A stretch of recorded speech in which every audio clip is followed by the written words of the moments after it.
Sir Subrat Patel గారు ఏమనిపిస్తోంది overall గా చూస్తే కనుక కేవలం 35,000 మంది మాత్రమే పట్టేటువంటి స్టేడియం, దాని కెపాసిటీ కూడా అందరికీ తెలుసు. అయినా సరే మనుషుల ప్రాణాలు పోయాయి సార్, మనుషుల ప్రాణాలు పోయాయి. 11 మంది చనిపోయారు, 47 మంది పైబడి గాయపడ్డారు కూడా. సరే, ఆ తర్వాత ఎక్స్గ్రేషియాలు ప్రకటించడాలు, కన్నీళ్లు పెట్టుకోవడాలు ఇవన్నీ మామూలే. మరి అదే ఇక్కడ సంధ్యా థియేటర్లో ఒక ప్రాణం పోయింది, వెంటనే అరెస్టులు జరిగాయి.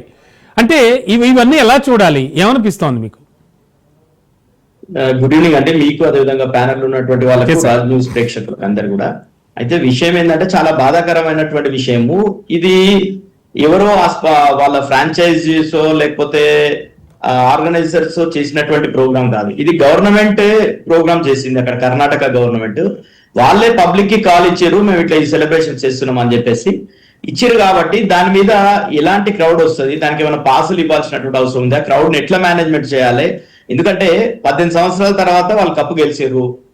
డెఫినెట్ గా భావోద్వేగాలు అక్కడ ఉండేటటువంటి యువతకు, ముఖ్యంగా క్రికెట్ అభిమానులకు, విరాట్ కోహ్లీ అభిమానులకు అందరు కూడా ఉంటది డెఫినెట్ గా. ఎందుకంటే ప్రతి ఐపీఎల్ మ్యాచ్ చూస్తే మనం మొత్తం కూడా 35,000 ఏ స్టేడియం ఎంత కెపాసిటీ అంత కెపాసిటీ ఫిల్ అవుతుంది, ఎక్కడ కూడా ఖాళీ ఉంటలేదు అన్ని మ్యాచ్లు. మనం టీవీలో టీవీలలో చూస్తున్నాము, అందరు కూడా ఫుల్ బిజీగా ఐపీఎల్ చూస్తున్నారు. కాబట్టి గవర్నమెంట్ ఆర్గనైజ్ చేసినటువంటి యాక్టివిటీ ఇది చేసిన సందర్భంలో ఫస్ట్ విధాన సభలో కార్యక్రమం చేసుకోరు. వాళ్ళు చేసుకున్న సందర్భంలోనే వాళ్ళు ఇంకా స్టేడియంలోకి రాకముందే ఈ తొక్కిసల అంటే ఆ లాఠీ చార్జ్ జరిగింది, క్రౌడ్ కంట్రోల్ కాకపోవడం వల్ల. క్రౌడ్ వచ్చినటువంటిది ఇప్పుడు మొత్తం కూడా ఇంటెలిజెన్స్ ఉంటది, ప్రతిదీ ఏ మీటింగ్ అయినా ఏదైనా కానీ గవర్నమెంట్ ఆర్గనైజ్ చేస్తే డ్రోన్ సిస్టమ్స్ ఉంటాయి, డ్రోన్లు ఉంటాయి, మొత్తం కూడా మనం చూసుకోవచ్చు క్రౌడ్ ఎంత వచ్చేసింది, ఎందుకు ఇంత జనాల్ని మనం కంట్రోల్ చేయగలుగుతామా. మనకు అంటుంది ఏంటంటే 1000 మంది పోలీసులు మాత్రమే ఉన్నారని. 1000 మంది పోలీసులు అక్కడ వచ్చినటువంటి 3 లక్షల మంది క్రౌడ్ ని కంట్రోల్ చేయగలుగుతామా లేదా అనేది కూడా కనీసం ఆలోచన లేకుండా అసలు ఆ ఈవెంట్ ని క్యాన్సిల్ చేయాల్సినటువంటి అవసరం ఉంది. ఎందుకంటే అప్పటికే ఆ జనాభా మొత్తం జనం అంతా వచ్చేసింది ఆల్రెడీ. డికే శివకుమార్ గారు మాట్లాడినటువంటిది కూడా చూసిన నేను.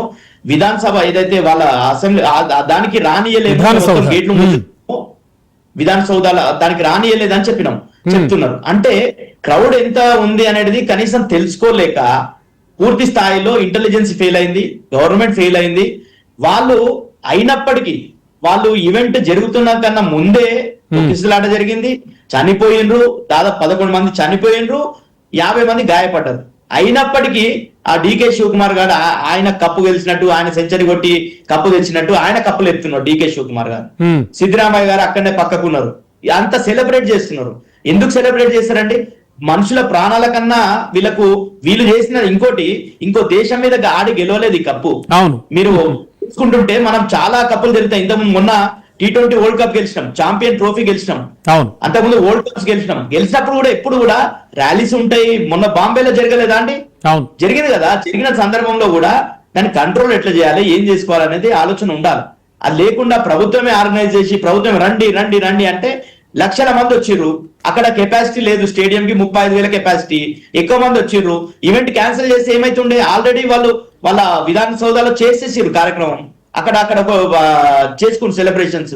మళ్ళా కూడా వచ్చేసి ఆయన చనిపోయిన తర్వాత కూడా సెలబ్రేట్ చేసిర్రు. దీనికి రెస్పాన్సిబుల్ ఎవరు, దీనికి బాధ్యత ఎవరు తీసుకోవాలి? ఇంటెలిజెన్స్ పోలీసింగ్ ఫెయిల్ అయింది. దానికి గవర్నెన్స్ చేసేటటువంటి గవర్నమెంట్ ఈ రోజు డికే శివకుమార్ గారు కావచ్చు, సిద్ధరామయ్య గారు కావచ్చు, మొత్తం కూడా పూర్తి స్థాయిలో ఈ ప్రభుత్వం అంతా కూడా ఫెయిల్ అయింది. కాబట్టే ఈ రోజు 11 ప్రాణాల మీద కనీసం ఒక ఎఫ్ఐఆర్ చేయలేరండి, విచారణకు ఆదేశించలేరు. హైకోర్టు సుమోటోగా స్వీకరించిన సందర్భం తర్వాతనే వీళ్ళు విచారణ చేస్తామంటారు. ఆ డికే శివకుమార్ గారు చెప్తూ నిన్న ఎంత ఘోరం అండి అంటే, ఆయన మాట్లాడుతూ పోలీసు వాళ్ళు చాలా అప్రిషియేట్ చేయాలి, వాళ్ళు చేసినటువంటిది చాలా చెప్పిర్రు. యాక్చువల్ గా పోలీసు వాళ్ళు ముందటి నుంచే వారిస్తున్నారు. పోలీసు వాళ్ళు ర్యాలీగా రోడ్ షో చేస్తామంటే వద్దని చెప్పిర్రు, వారిస్తున్నారు. ఎందుకంటే మొన్ననే గెలిచింది కప్పు, నిన్ననే నువ్వు వచ్చేసి సంబరాలు చేస్తే భావోద్వేగాలు ఉంటాయి. అక్కడ ఉండేటటువంటి నీకు కంట్రోల్ చేసేటటువంటి కెపాసిటీ ఎంత, నీ కెపాసిటీ, నువ్వు స్టేడియం ఉంది, పాసులు ఇచ్చేది ఉండే 35,000కు సంబంధించి 35,000 పాసులు ఇచ్చేది ఉండే జనాలని. కానీ పాసు లేకుండా గతంలో ఎప్పుడైనా స్టేడియంలో జరుగుతా ఇన్ని మ్యాచ్లు జరిగినాయి, ఎందుకు జరిగాయి అంటే వాళ్ళకి టికెట్ ఉన్నటువంటి వాళ్ళమే పోవాలి అనేది ఒకటి ఉంటది. టికెట్ లేదు, ప్రజలందరూ కూడా ప్రజలకు పిలిపించేసిర్రు, వాళ్ళు చూద్దాం కదా విరాట్ కోహ్లీని వాళ్ళని అని చెప్పేసి వచ్చేసి అంతే కదా. వచ్చిన సందర్భంలో జరిగినప్పుడు ఈ బాధ్యత ఎవరు తీసుకోవాలి? డెఫినెట్ గా సిద్దిరామయ్య గారు, డికే శివకుమార్ గారు తెలిసి కూడా ఆడ తొక్కిసలాట జరిగింది, చనిపోయిండ్రు, ఇంజూర్డ్ అయిందని తెలిసి కూడా సంబరాలు చేసుకున్నారు. మీరు నేనేమంటున్నా అంటే ఈ ఐపీఎల్ క్రికెట్ అనేది ఓన్లీ ఇది ఎంటర్టైన్మెంట్ కోసం జరిగేటటువంటిది. దేశం మీద యుద్ధం చేసినట్టు లేకపోతే పాకిస్తాన్ మీద కప్పు తెచ్చినట్టు వీళ్ళు సెలబ్రేట్ చేయడమే, ప్రభుత్వం సెలబ్రేట్ చేయడం ఏంటంటే ప్రభుత్వం ఇంతకుముందు సెలబ్రేట్ చేసిందా ప్రభుత్వాలు?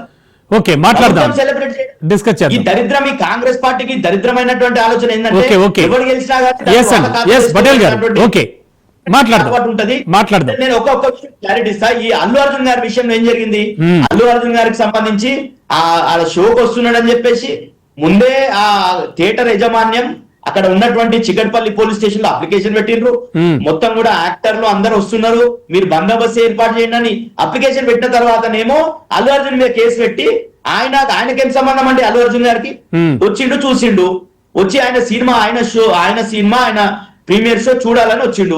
దాన్ని ఏర్పాట్లు పోలీసు వాళ్ళు ఏర్పాటు చేయకుండా, లేకపోతే ఆ థియేటర్ వాళ్ళు చేయకుండా అవును ఆ విషయం చాలా చాలా వివాదాస్పదమైంది. మాట్లాడదాం, ఇంకా మనం చర్చిద్దాం. ఒక్క నిమిషం కాదు, అల్లు అర్జున్ గారిని ఎందుకు పెట్టిందంటే సీఎం గారి పేరు మర్చిపోయింది ఆయన. ఓకే, రేవంత్ రెడ్డి గారి పేరు మర్చిపోయింది కాబట్టి ఆ పేరు మర్చిపోతాం అని కక్షతో మాట్లాడదాం. పటేల్ గారు ఒక్క నిమిషం. హైకోర్టులో విచారణ జరుగుతున్నా కానీ అసెంబ్లీలో దాదాపు అర్ధగంట సేపు ఈ సినిమా మీద దీని మీద మొత్తం కూడా కళ్ళ కట్టినట్టు చెప్పడం.